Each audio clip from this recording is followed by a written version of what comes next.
महिलाएं अपने पति की लंबी उम्र के लिए करवा चौथ का व्रत रखती हैं। इस दिन महिलाएं पूजा के समय एक विशेष कथा भी सुनती हैं। वैसे तो अलग अलग जगहों पर करवा चौथ की अलग अलग कथाएं प्रचलित हैं, लेकिन जो कथा सबसे ज़्यादा कही और सुनी जाती है उसके बारे में हम आपको यहाँ बता रहे हैं। कथा इस प्रकार है। बहुत समय पहले की बात है। एक साहूकार के 7 बेटे और एक बेटी करवा थी। सभी सातों भाई अपनी बहन से बहुत प्यार करते थे, यहाँ तक कि वे पहले उसे खाना खिलाते और बाद में स्वयं खाते थे। एक बार उनकी बहन ससुराल से मायके आई। शाम को भाई जब अपना व्यापार व्यवसाय बंद कर घर आए तो देखा कि उनकी बहन बहुत व्याकुल थी। सभी भाई खाना खाने बैठे और अपनी बहन से भी खाना खाने का आग्रह किया, लेकिन बहन ने बताया कि उसका आज करवा चौथ का निर्जर व्रत है और वह खाना सिर्फ चंद्रमा को देखकर उसे अर्घ देने के बाद ही खाएगी। चूँकि चंद्रमा अभी तक निकला नहीं है, इसीलिए वह भूख प्यास से व्याकुल हो उठी है।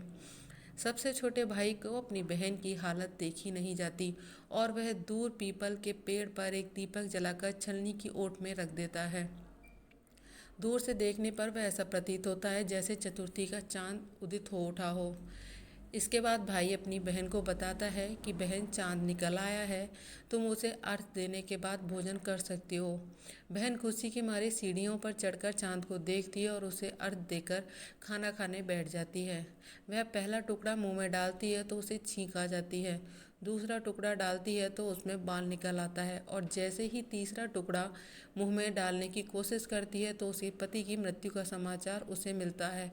वह बौखला जाती है। उसकी भाभी उसे सच्चाई से अवगत कराती हैं कि उसके साथ ऐसा क्यों हुआ। करवा चौथ का व्रत गलत तरीके से टूटने के कारण देवता उससे नाराज हो गए हैं और उन्होंने ऐसा किया है। सच्चाई जानने के बाद करवा निश्चय करती है कि वह अपने पति का अंतिम संस्कार नहीं होने देगी और अपने सतीत्व से उन्हें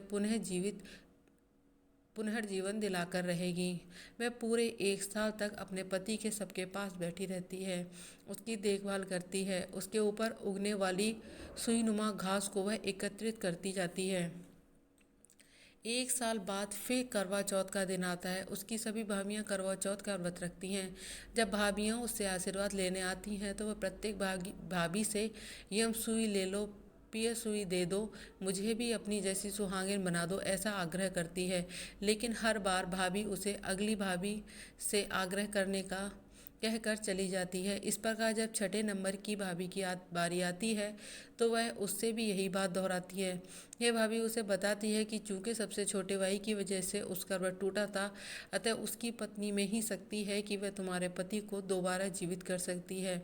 इसलिए जब वह आए तो तुम उसे ही पकड़ लेना और जब तक वह तुम्हारे पति को जिंदा न कर दे उसे नहीं छोड़ना। ऐसा कह के वह चली जाती है। सबसे अंत में छोटी भाभी आती है। करवा उनसे भी सुहागिन बनने का आग्रह करती है, लेकिन वह टालम टोली करने लगती हैं। इसे देख करवा उन्हें जोर से पकड़ लेती है और अपने सुहाग को जिंदा करने के लिए कहती है।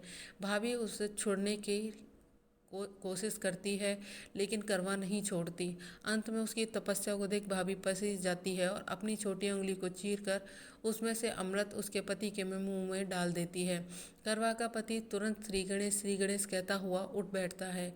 इस प्रकार प्रभु कृपा से उसकी छोटी भाभी के माध्यम से करवा को अपना सुहाग वापस मिल जाता है। हे श्री गणेश माँ गौरी, जिस प्रकार करवा को चिर सुहागन का वरदान आपसे मिला है, वैसे ही सब सुहागिनों को मिले। जय करवा मैया की।